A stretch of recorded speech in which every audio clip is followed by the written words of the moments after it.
साथियों अगर यहां पूछे कि परिष्कार में उपसर्ग कौन सा है, अगर उपसर्ग की बात करें तो ये उपसर्ग हो जाएगा परि और मूल शब्द हो जाएगा कार। ठीक है साथियों। और अगर आप संधि विच्छेद करने की बात करें तो संधि विच्छेद भी एक नियम के तहत ये भी होगा, परि और कार। ठीक है।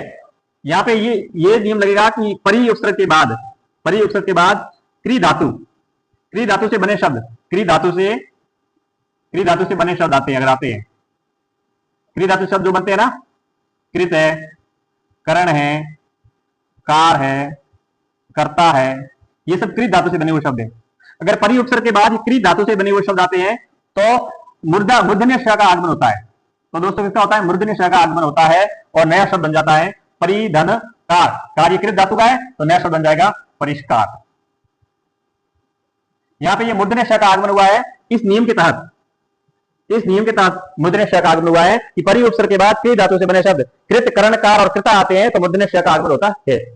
एक विसर्ग संधि का नियम इसके अंदर दूसरा नियम और लगता है, उसमें यह है कि विसर्ग से पहले अ या आ को छोड़कर अन्य कोई स्वर हो, यानी अ और आ नहीं होना चाहिए विसर्ग से पहले। उसके बाद कै ख आता है, उसके बाद कै ख आता है तो विसर्ग मूर्धाक्षर में बदल जाता है।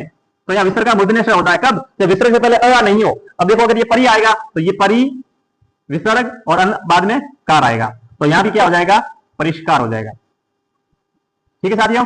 तो मेरे कहने का मतलब ये है कि अगर आपको उपसर्ग पूछे क्या है तो आप बताओगे परि उपसर्ग है और कार मूल शब्द है। और अगर आपको पूछे कि संधि विच्छेद करो तो संधि विच्छेद ये भी सही है और संधि विच्छेद ये भी सही है, क्री धातु वाला ये भी सही है। दोनों ऑप्शन में एक साथ नहीं होंगे।